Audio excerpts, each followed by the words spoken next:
We want to get right into the breaking news about Ghislaine Maxwell being arrested in New Hampshire. She is the alleged girlfriend of Jeffrey Epstein.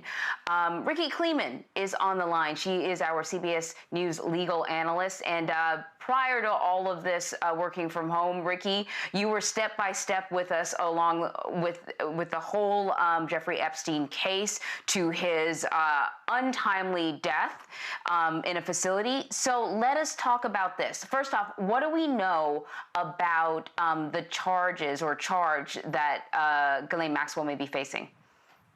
Ghislaine Maxwell, who has been in parts unknown, who has had various sightings or supposed sightings almost all over the world, or at least in the United States, in South America, in Europe, in Britain, turns out to be in New Hampshire.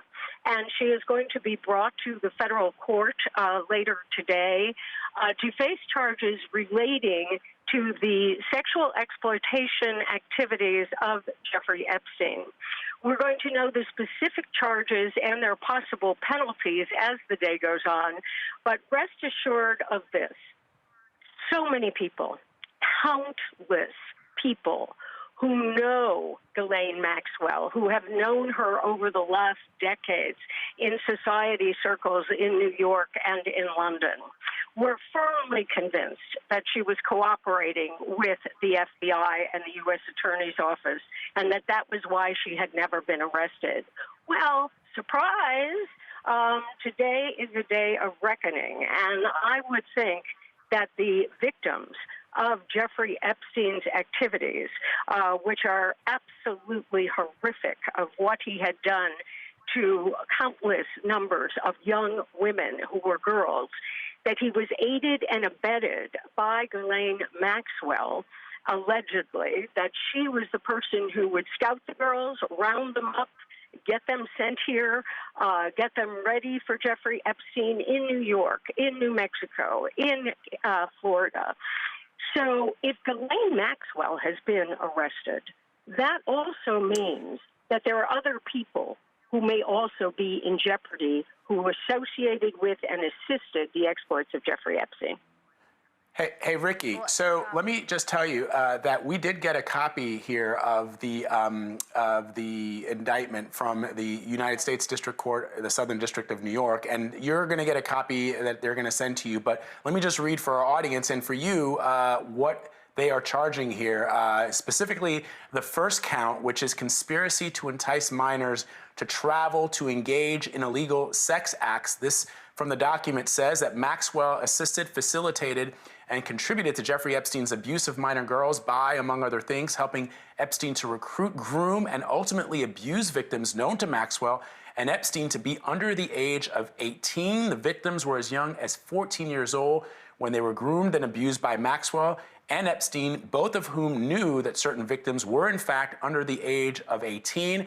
And as part and in furtherance of their scheme, Ghislaine Maxwell, the defendant, and Jeffrey Epstein enticed and caused minor victims to travel to Epstein's residences in different states, which Maxwell knew and intended would result in their grooming for and subjection to sexual abuse. Moreover, in an effort to conceal her crime, Maxwell repeatedly lied when questioned about her conduct, including in relation to some of the minor victims described herein, which when providing testimony under oath in 2016. Really, really gruesome. That's just the first count, Rikki. Well, sorry, Rikki, I just see one additional count here, which is incitement of a minor to travel to engage in illegal sex acts. So I see two counts on that document. Sorry, Rikki, you take it. Well, exactly what I was saying before you read the charges, because this should come as no surprise, certainly to the three of us who have covered this case from the very beginning. The three of us, as I recall, go all the way back to when this story broke through the Miami Herald, which was way ahead of the Southern District of New York in showing the activities of Jeffrey Epstein that were aided and abetted by Ghislaine Maxwell, allegedly. We have to remember it's still an indictment. But that Ghislaine Maxwell was part and parcel of all of this exploitation of girls under the age of 18, some as young as 14. And I think that it should be a great deal of satisfaction, not only for the victims of Jeffrey Epstein and Ghislaine Maxwell, but I think it ought to be a great deal of satisfaction for the public at large to see that with the death of Jeffrey Epstein, this investigation did not die. I want to ask you a question. You know, you mentioned that a lot of people felt up until now that Ghislaine Maxwell may have been working with the FBI. You know, it occurs to me that we see these two charges here. I don't know how severe they are, but could she still have been working with the FBI and hammered out a deal where she would get, you know, maybe lower charges? I'm thinking about what many people have said happened with Jeffrey Epstein that landed him in jail in Florida the first time with really a sweetheart deal. Yes, of course, she could have been working with the FBI. It notes, as Vlad read, that there were statements that she gave the government in 2016. That's a long time ago. But what really blossomed in terms of Jeffrey Epstein really turned out to be in 2018-19 into 20. So what we look at is the death of Jeffrey Epstein, of his taking his own life, which was how it was found last summer in 19. We go back to the year before in 18. So whatever she was saying to them in 16, they are not charging her with lying to them any later. We don't know if she cooperated in any way and that the deal fell apart, or that she has avoided and evaded any kind of process for these last 2 years. But we will know eventually. Rikki, a couple of other counts here that I'm looking as I scroll through this document. Count 2, enticement of a minor to travel to engage in illegal sex acts. Count 3, conspiracy to transport minors with intent to engage in criminal sexual activity. Count 4, transportation of a minor with intent to engage in criminal sexual activity. Count 5, perjury.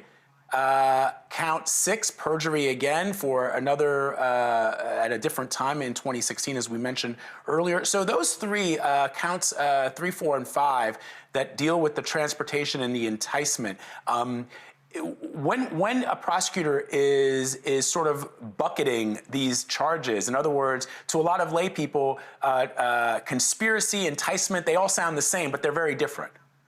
They are different because what happens with conspiracy, the essence of conspiracy means that you have two or more people who make an agreement. It's the agreement itself that is the essence of the charge, whereas the enticement can simply be Ghislaine Maxwell going over to a school, finding a runaway, finding someone who is a foster child, finding someone who is vulnerable and enticing them into the web of Jeffrey Epstein.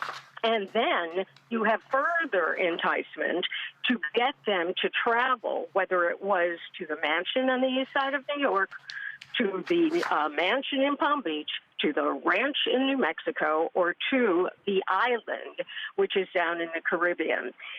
According to many of the victims who have been very vocal over the last 2 years, it really was Ghislaine Maxwell who became the actor in order to satisfy these terrible desires of Jeffrey Epstein, that she was in essence a madam of recruiting and enticing young girls to be at Jeffrey Epstein's disposal at these various places. It's the type of activity which I've always felt from the beginning of this case that makes my blood run cold. I really felt that no matter how much time had Jeffrey Epstein lived, no matter how much time he had spent in prison from where I sat as a former prosecutor, it couldn't be enough. And I feel the same way, frankly, about Ghislaine Maxwell. Hey, Rikki, it's really good having you. Just jumping on the phone the last minute. We really appreciate it. Of course, this is a story we are going to continue to follow. There'll be more information later on today, and we'll be digging in. Thank you so much. It's always a pleasure to be with you.